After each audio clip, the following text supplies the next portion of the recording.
Hello everyone, hope you're well on this Sunday afternoon.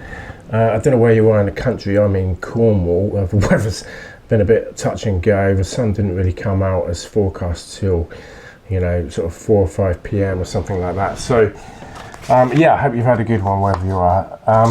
Okay, so for this video, I'm going to be doing something a little bit different from what I normally do with like the tech stroke AI marketing videos, and I want to kind of pick up on YouTube, because when I kind of started this about a year ago, actually, I kind of got into it a bit more seriously.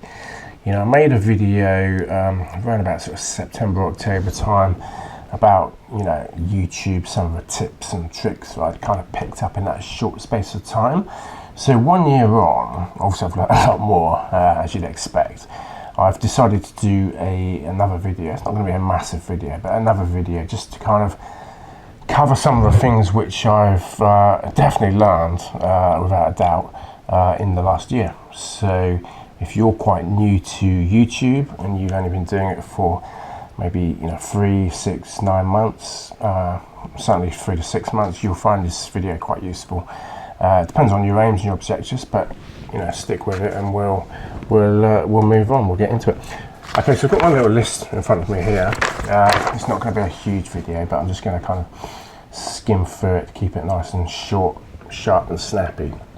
So number one, I've basically got try to avoid covering too many niches. Now, this is an interesting one because it's quite a common mistake. A lot of people have different interests, as you'd expect. So, for example, like on my channel, you see I do travel and marketing. Now, I kind of get away with that to an extent because, I do kind of marketing for travel companies and other businesses, so I can kind of tie it in and blend it in. But if I was doing travel and, agriculture, that wouldn't fit. Do you see what I mean? So it's always best to kind of have one niche if you can. Although having said that, I've seen some channels which have been hugely successful. For example, like Chewy, he does like travel and aviation. So again, the two niches, but they tie in together. So that was kind of point number one. Try, if you can, it's not always possible, and it depends on how serious you are about growing the subscribers. If you're just doing it as a hobby, maybe it doesn't matter too much. If you're doing it as like a job and to try and make YouTube like a monetized channel, so to speak, then maybe you need to have either one niche or two niches which definitely tie in together, so to speak. Okay, so that's number one. Number two on the list is like the SEO side of things. Now, according to YouTube and Google, tags don't make any difference, and I've still got mixed views about this to some extent. Most of the videos I've looked at online, which have done really, really well, I'm talking about, hundreds of thousands of views, tens of thousands of likes, etc., etc. They've used SEO tags to describe the video. Now, there's different ways you can do that. You can get the tags from different sources like TubeBuddy, vidIQ. Those are both paid services. There's a free tag extractor, which you'll find if you Google it. You can get the keywords from there, or keyword suggestions. Also, Google itself suggests certain keywords. And I read somewhere in the last week that they're trialing some kind of new AI. This is YouTube. They're trialing some kind of new AI software, and at the moment they're just kind of, it's in the experimentation phase with just a small group of users. But if that goes well, they may well roll it out further. Now, basically what that experiment is about is, they're hoping to give people ideas for videos, titles, descriptions and stuff within YouTube itself, so instead of having to go elsewhere. So it'd be interesting to see where that one goes. I actually use tags in my videos. I do think it's a bit more useful than just like having no tags at all. Having said that, I did a video for St. Ives with no tags, and that was quite successful, quite popular, the highest amount of views. However, at that stage the channel was very, very new.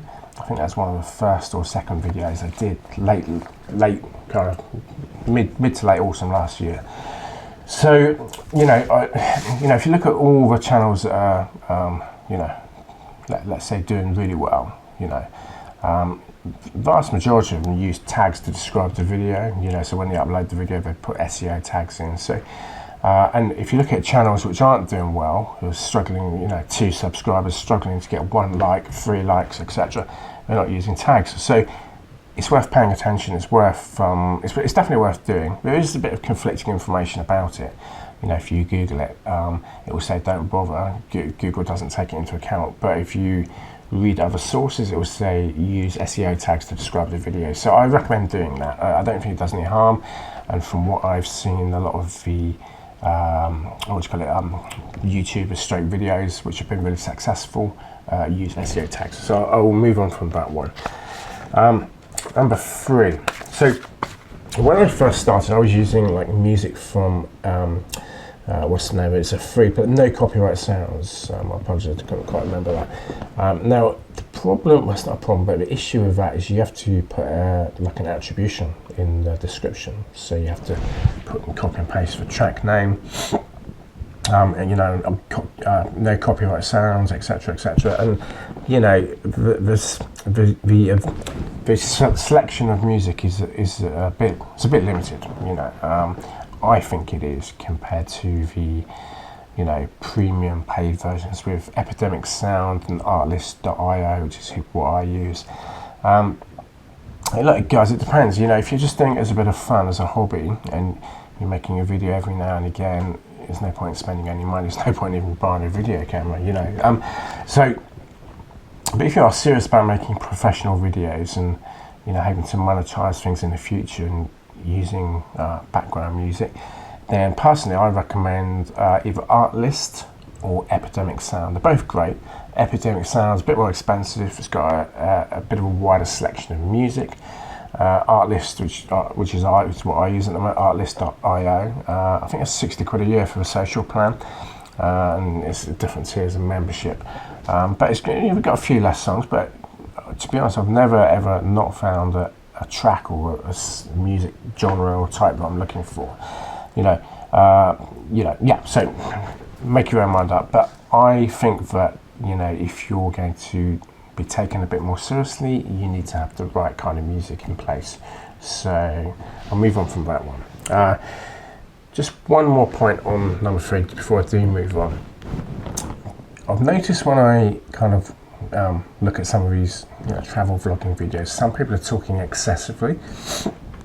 And I think, having looked at videos where people aren't talking and where they're just filming the clips with the video editing software and music, like for example, like the luxury travel expert, that guy's done great, and they're not talking in the videos, you see. So it can be counted, like on a video like this I've got to talk, but if you're doing like a travel vlog, depending on the nature of it, whether you're filming like a resort or a hotel, you may not need to talk, potentially, if you're literally landing in a foreign country and the idea of your video is to tell people all about it, then yeah, of course you've got to talk. But maybe just try and limit, and something I have to remember is that just kind of limit how much you're talking, because it's easy to talk forever and it's easy to spout off opinions, but that can put people off, so just something to bear in mind. Okay, so number 4. Sorry, I've got a bit of a cold, so I'm sniffling. So number 4, I've got like add value. So in all your YouTube videos, try and add some value. Try and offer something that is of benefit and value to people.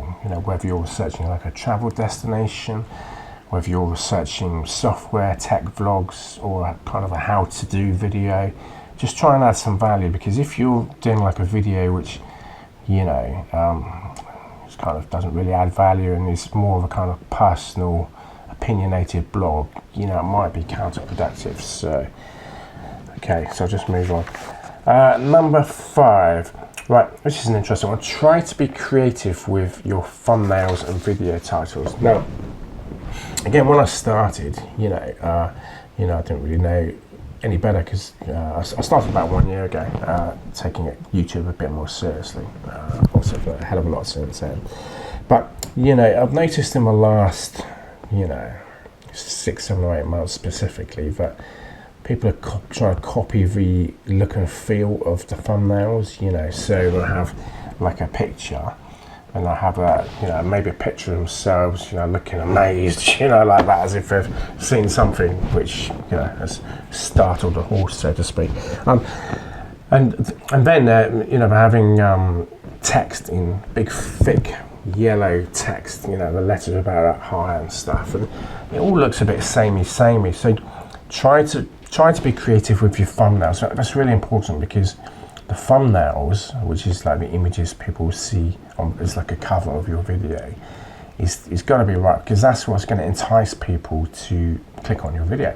You know, so if that's wrong, if the title of the video is wrong, if the thumbnail is wrong, people are probably going to skip by. So you've really got to, it's worth spending time trying to find a cover YouTube thumbnail photo that works, you know, that kind of sells the video, that maybe stirs some emotion with the title and the imagery and gets people to click on it, because that's how you're going to get the views, you know. So, okay, so number 6, well, this is an interesting one.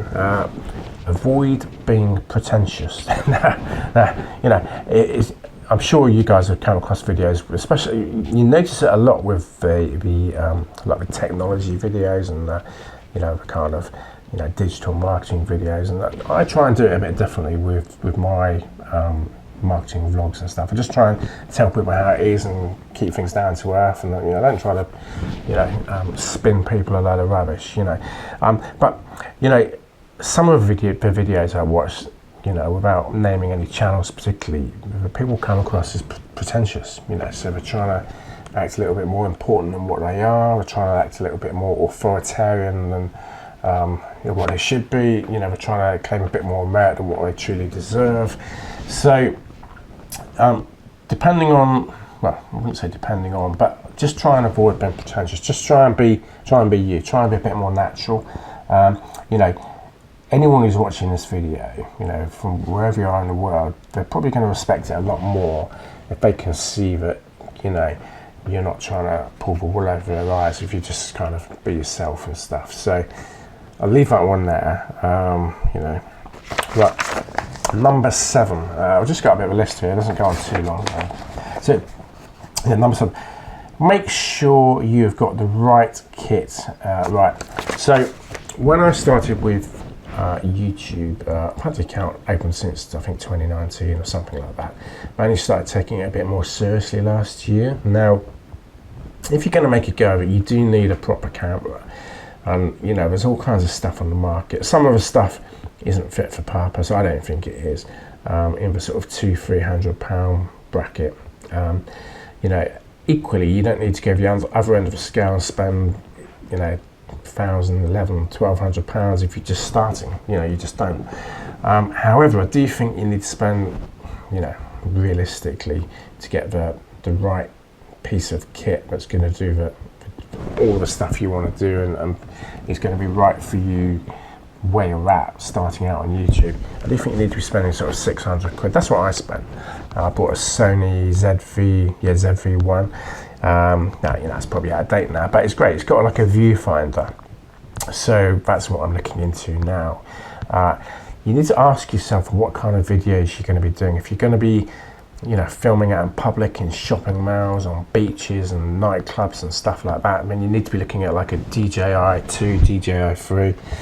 I think we call it DJI Pocket Osmo 3 or something like that. And they're about just shy of 400 quid, maybe 350 quid, and they're not too bad. I don't have one myself. Maybe I should get one.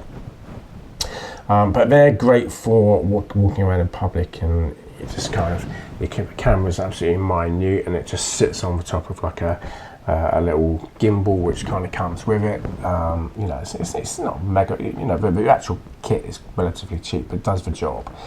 The image quality is very good for filming out in public. So if you're filming, you know, night shots, in public, in parks, you know, that kind of stuff, you know, that will serve you better. If you're going to be doing a mixture of stuff, so by that I mean, you know, outdoor filming, but also, you know, indoor filming like I am now, maybe you might be better off with a digital camera with a viewfinder, which you can flip open and you see yourself on the screen as you talk. I actually find that very useful. It's got like a motion tracking as well, so if I move my head around, you know, there's a little square that moves with it. So make sure you got the right bit of kit. It does help, you know. If you're going to be doing YouTube shorts, you might get away with a smartphone. If you're going to be doing like full-length videos, you need to have the right bit of kit. Okay, so number 8. Right, if you're serious about looking for looking to monetize a channel, you know, sooner or later you're going to need to present your channel in a way that it's attractive to sponsors. Now, there's lots of companies out there that do like affiliate programs where, you know, they'll give you like a link you can put in the description, like, you know, NordVPN, for example.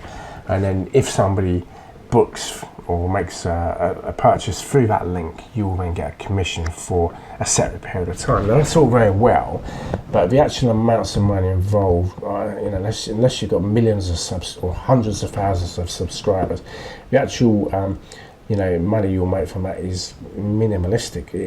Yeah, I mean, to date, I've not received anything. You know, so a time might come, you know, depending on what your niche is, where you might want to look for sponsors. So, for example, if you're filming hotel videos, you might want to approach hotel groups or hotel chains or whatever and get them to sponsor a video.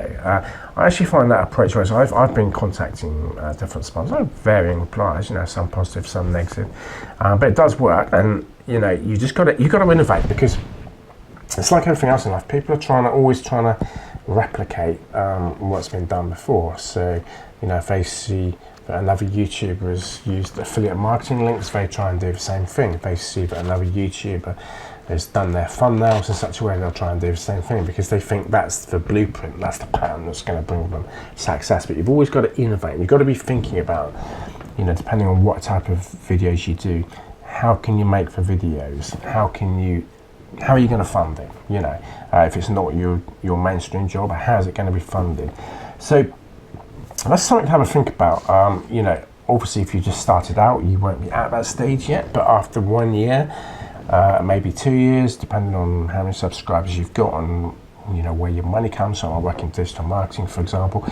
You might want to start thinking about, you know, how you can align your channel, gear your channel, you know, or steer it in that direction towards corporate sponsors. You know, so maybe you'll do like a video on such and such a subject, and you'll have such and such a company sponsor that video for a set fee. You know, so just something to bear in mind. Okay, so number 9. Right, this is an interesting one. Some channels have like a kind of branded approach, so they don't actually show their face. You know, no, you know, there's no right or wrong. You know, some channels that I've looked at, they do show their face in a profile pic on their profile on YouTube. They've done very well. Other channels that I've looked at have gone for a branded approach, so instead of having their profile pic on their profile on YouTube, I just have like a logo with the name of the channel or whatever. So it's best to decide on what might work for you. Again, there's no right and wrong answer. It depends on yourself, you know, what your situation is, what your strengths are, whether you feel confident, you know, using your own face as a photo. I actually do at the moment. I have had a stint where I just had it branded. But I've gone for a kind of hybrid approach, so you know, I do have like the branding on there in the banner, and I actually have my profile pic at the moment on the you know, YouTube profile. That might change, but at the moment I do. So that's something to have a think about. Some branded channels have done really, really well. You know, they've really done really well.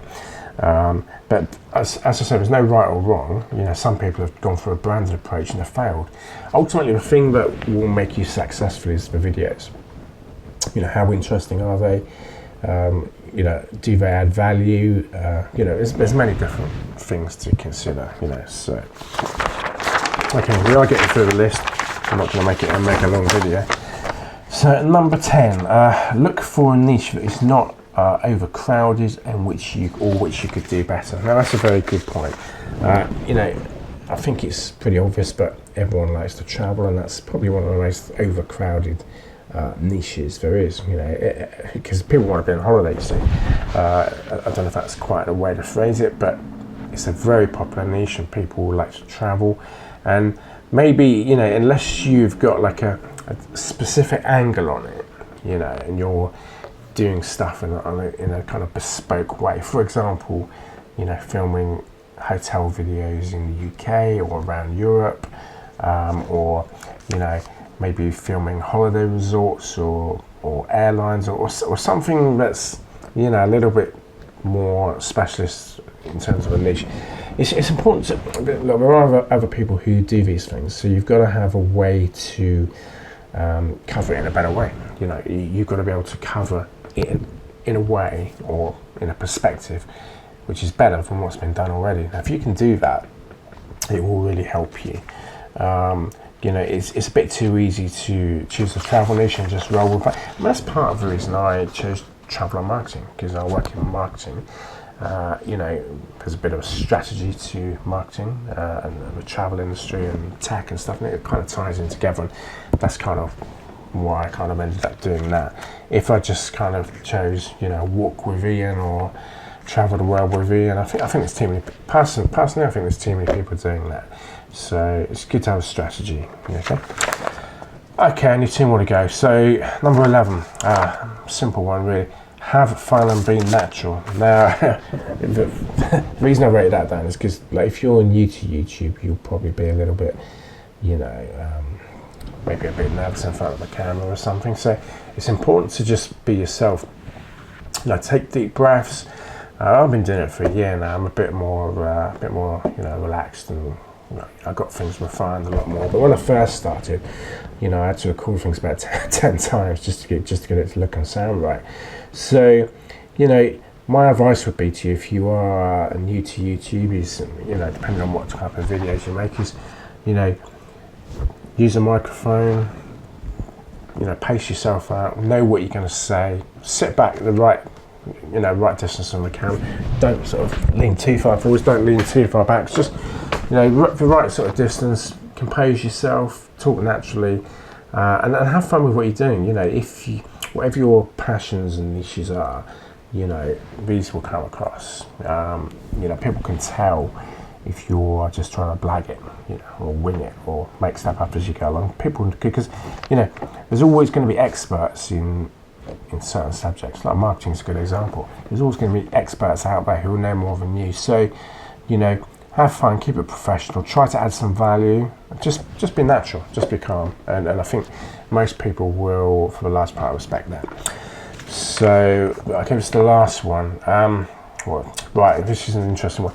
Avoid AI written descriptions. Now, the reason I rate that is because, you know, it gets a bit annoying seeing, you know, these kind of, you can always tell that they've been written by AI, because they always start like this: join us on the journey as we take you through tantalizing ancient streets. you know, they kind of go like that. It's obvious they've been written by AI. You know, now there's different types of AI. You know, there's you know, what I do with my descriptions is I write them myself. So, you know, so they're written by a human, sound like a human, and then potentially I can use different bits of software, not Grammarly, but different bits of software to just polish that up a little bit. What I don't do, and I never do it, is I never leave AI to write the descriptions, because it just sounds too American and too generic and too universal, and it's a giveaway. You know, it's almost like admitting that you know, made the whole thing up with AI. And such, like, something, I mean, that's a good, just moving on from this descriptions issue. You know, some people use AI to make videos with, like, in video, for example, and, you know, some people have managed to have a lot of success with that. it swings and roundabouts, guys. I mean, personally, I kind of respect and prefer the types of videos where people have researched stuff and, you know, they've kind of presented it, whether it's talking on camera or having the viewfinder the other way, or filming like a resort, a hotel, a theme park, whatever it is, a cruise ship, etc. So, you know, I kind of prefer those videos. I'm not too keen on the, you know, the AI videos with you know, the voices. It's so obvious that they're being produced by AI, and I had a go at making a few myself. It gives you a choice of a Californian female accent or a New York male accent. You know, it's just nonsense. You know, I'm not saying those accents are nonsense, but you get my point. I think everyone will respect a video which is a bit more natural, a bit more authentic. So guys, that's it. Those are the main points I wanted to cover and some of the key things I've picked up in the last 12 months. So thank you for watching, and I'll see you on the next one. Cheers.